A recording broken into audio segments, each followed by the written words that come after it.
നമസ്കാരം, ഞാൻ Sethulakshmi. Chemmanur international jewellers Kaumudi ഹെഡ്ലൈൻസിലേക്ക് സ്വാഗതം. Powered by ARMC. രവിക്ക് സമയം വേണം.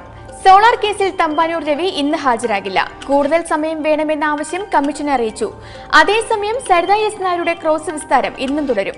സോളാർ ഇടപാടിൽ മുഖ്യമന്ത്രിക്ക് വേണ്ടി തമ്പാനൂർ രവി സ്വാധീനിക്കാൻ ശ്രമിച്ചു എന്ന് സരിത കമ്മീഷനിൽ നേരത്തെ മൊഴി നൽകിയിരുന്നു. ഇതിന് തെളിവായി സരിത ഹാജരാക്കിയത് രവിയുടെ ഫോൺ സംഭാഷണത്തിന്റെ ഡിജിറ്റൽ രേഖകൾ. തിരിച്ചടിയുടെ നാണക്കേടിൽ. ലാവ്ലിൻ കേസ് തിരിച്ചടിയുടെ ആഘാതത്തിൽ സർക്കാർ. കോടതി പരാമർശങ്ങളുടെ പശ്ചാത്തലത്തിൽ മുഖ്യമന്ത്രിയും അഡ്വക്കേറ്റ് ജനറലുമായി കൊച്ചിയിൽ അടിയന്തര കൂടിക്കാഴ്ച. കേസിൽ CBIയുടെ റിവിഷൻ ഹർജി 2 മാസത്തേക്ക് നീട്ടിവെച്ച ഹൈക്കോടതി നടപടിയുടെ ആശ്വാസത്തിൽ പിണറായിയും CPMഉം. സർക്കാരിന് കുരുക്കായി കോടതികളെ രാഷ്ട്രീയ നേട്ടത്തിന് ഉപയോഗിക്കരുതെന്ന ഹൈക്കോടതിയുടെ താക്കീത്. നിർണായക കോടതി പരാമർശം. CBIയുടെ പുനഃപരിശോധനാ ഹർജി വേഗത്തിൽ വാദം കേൾക്കണമെന്ന സർക്കാരിന്റെ ആവശ്യം തള്ളിക്കൊണ്ട്.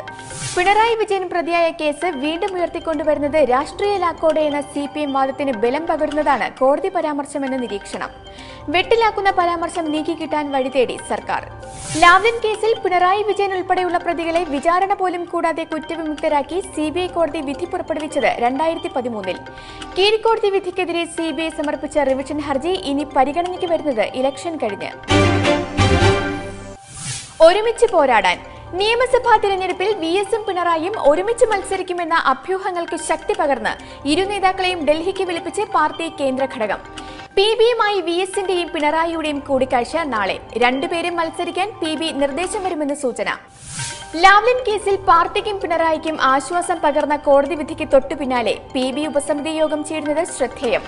അതേസമയം നേരത്തെ നിശ്ചയിച്ച യോഗത്തിൽ പങ്കെടുക്കാനാണ് നേതാക്കളുടെ ഡൽഹി യാത്ര എന്ന വിശദീകരണവുമായി സംസ്ഥാന ഘടകം.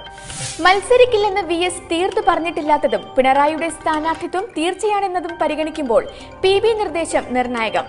പിണറായിക്ക് ധർമ്മടം നൽകുന്ന പാർട്ടി VSന് ഏത് മണ്ഡലം നീക്കിവെക്കുമെന്നതും ശ്രദ്ധേയം.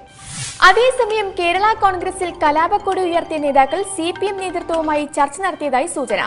അന്തിമ തീരുമാനം 2 ദിവസത്തിനകം. പൂഞ്ഞാറിൽ ഇടതു സ്ഥാനാർത്ഥിയായി സ്വയം പ്രഖ്യാപിച്ച് PC ജോർജും. രാഷ്ട്രപതി ഇന്നെത്തും. 2 ദിവസത്തെ സന്ദർശനത്തിനായി രാഷ്ട്രപതി പ്രണബ് മുഖർജി ഇന്ന് കേരളത്തിൽ. ഉച്ചയ്ക്ക് കൊച്ചിയിലെ നാവികസേനാ വിമാനത്താവളത്തിലെത്തുന്ന രാഷ്ട്രപതിക്ക് സംസ്ഥാന സർക്കാരിന്റെ ഔദ്യോഗിക സ്വീകരണം. കോട്ടയം CMS കോളേജിന്റെ 200ാം വാർഷികാഘോഷങ്ങളുടെ ഉദ്ഘാടനത്തിനായി എത്തുന്ന പ്രണബ് മുഖർജിക്ക് ഒരുക്കിയിരിക്കുന്നത് വൻ സുരക്ഷാ സന്നാഹം. CMSലെ പരിപാടിക്കു ശേഷം ഗുരുവായൂരിലേക്ക് തിരിക്കുന്ന രാഷ്ട്രപതി വൈകിട്ട് കൊച്ചിയിൽ മടങ്ങിയെത്തി ബോൾഗാട്ടിക് പാലസിൽ ഇന്ത്യൻ ശിക്ഷാ നിയമത്തിന്റെ 185ാം വാർഷികാഘോഷങ്ങളുടെ സമാപന സമ്മേളനം ഉദ്ഘാടനം ചെയ്യും. നാളെ രാവിലെ മുതൽ വിവിധ പരിപാടികളിൽ പങ്കെടുത്ത ശേഷം വൈകിട്ട് രാഷ്ട്രപതി ഡൽഹിക്ക് മടങ്ങും. കസേര പിടിക്കാൻ 5 പേർ. ഫിഫ പ്രസിഡന്റ് തിരഞ്ഞെടുപ്പ് ഇന്ന്. അഴിമതിയിൽ കളമൊഴിഞ്ഞ മുൻ പ്രസിഡന്റ് സെപ്പ് ബ്ലാറ്ററുടെ പകരക്കാരൻ ആരെന്നറിയാൻ മണിക്കൂറുകൾ മാത്രം. ഇന്ന് അർദ്ധരാത്രിയോടെ നടക്കുന്ന തിരഞ്ഞെടുപ്പിൽ കസേര പിടിക്കാൻ കച്ചകെട്ടി 5 പേർ.